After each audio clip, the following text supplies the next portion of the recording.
ఈరోజు మనం war 2 movie కోసం మాట్లాడుకుందామండి.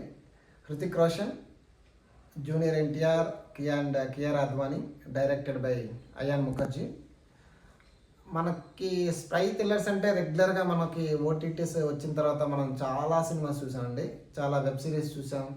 అంటే అన్నీ మనకి సేమ్ ఫార్మెట్లో అన్నీ ఉంటాయి. మనం అలాగే వార్ చూసాం, పఠాన్, టైగర్ 3, టైగర్ జిందా హై, అలాగే తెలుగులో కూడా మనం చాలా స్పై థ్రిల్లర్స్ చూసాం.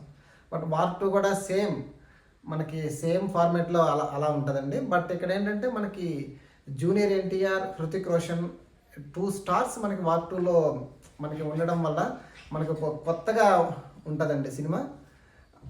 హృతిక్ రోషన్ ఇంట్రడక్షన్ కానివ్వండి, జూనియర్ ఎన్టీఆర్ ఇంట్రడక్షన్ కానివ్వండి, యాక్షన్ బ్లాక్స్ కానివ్వండి, చాలా బాగా అయితే తీశారు. బ్యాక్గ్రౌండ్ మ్యూజిక్ కూడా చాలా బాగుందండి. ఇంటర్వెల్ బ్లాక్ కూడా మనకి సెకండ్ హాఫ్కి బాగా ప్లాట్ను అయితే సెట్ చేశారు. మనకి ఫస్ట్ హాఫ్ అయితే ఎక్కడ బోర్ కొట్టదండి, సోగా వెళ్ళిపోతుంది. మనకి ఎవరికి అయితే మనకి యాక్షన్ థ్రిల్లర్స్ కానీ లేకపోతే స్టైలిష్ ఎంటర్టైనర్స్ కానీ నచ్చుతాయో మనకి వాళ్ళకి తప్పకుండా అయితే మటుకు వార్ 2 అనేది నచ్చుతుందండి. అలాగే మనకి సెకండ్ హాఫ్కి వెళ్తే మనకి హృతిక్ రోషన్ కానీ ఎన్టీఆర్ బ్యాక్ స్టోరీ అయితే మటుకు ఉంటుందండి. మనకేంటంటే నా ఒపీనియన్ అయితే మటుకు కొద్దిగా ఆ బ్యాక్ స్టోరీని కొద్దిగా ట్రిమ్ చేస్తే మనకి ఇంకొద్దిగా పకడ్బందీగా సెకండ్ హాఫ్ అయితే మనకి ఉండేటట్టు అనిపించింది నాకైతే, నా ఒపీనియన్ అయితే. యాజ్ మన ఆంధ్ర, తెలంగాణలో, కర్ణాటకలో ఎన్టీఆర్ కూడా ఒక సోలో సాంగ్ కానీ పడి ఉంటే ఇంకొద్దిగా మనకి తెలుగు రాష్ట్రాల్లో కానీ లేకపోతే కర్ణాటకలో కానీ మనకి ఇంకొద్దిగా సినిమాకైతే మైలేజ్ అయితే పెరుగుతున్నాం. సలాం అనాలి సాంగ్ మటుకు స్టెప్స్ ఇద్దరు మనం వాళ్ళ కోసం అయితే మనం ఏం చెప్పక్కర్లేదు. ఇద్దరు స్టెప్స్ అయితే మటుకు వేరే లెవెల్ ఉన్నాయి. మనకి అది థియేటర్లో మనం చూస్తే మటుకు అవి మనకి చాలా రెండు కళ్ళు చాలా అన్నట్టే ఉంటాయి. ఇద్దరు స్టెప్స్ చాలా బాగా చేశారు.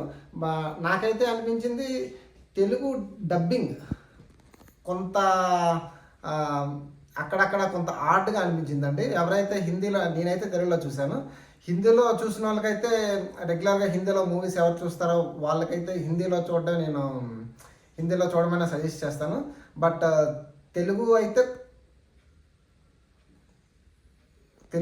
తెలుగులో అయితే కొంత డబ్బింగ్ అయితే ఇష్యూస్ అయితే కొంత నాకైతే కొంత అనిపించింది.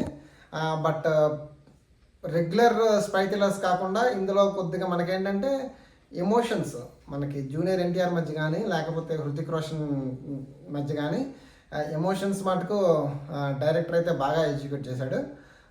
క్లైమాక్స్ కానీ ప్రీ క్లైమాక్స్ కానీ అంతా ఒక పకడ్బందీగా మనకేంటంటే ఎక్కడ బోర్ కొట్టకుండా మనకి cinema frame by frame move అవుతూనే ఉంటుంది. బట్ ఎవరికైతే యాక్షన్ థ్రిల్లర్స్ కానీ లేకపోతే ఒక మంచి స్పై థ్రిల్లర్స్ని చూడాలనుకుంటే మటుకు ఈ వీకెండ్ మటుకు మీరు తప్పకుండా చూడాల్సిన cinema war 2. Thank you guys. నా రివ్యూ కానీ మీకు నచ్చినట్టయితే like the video.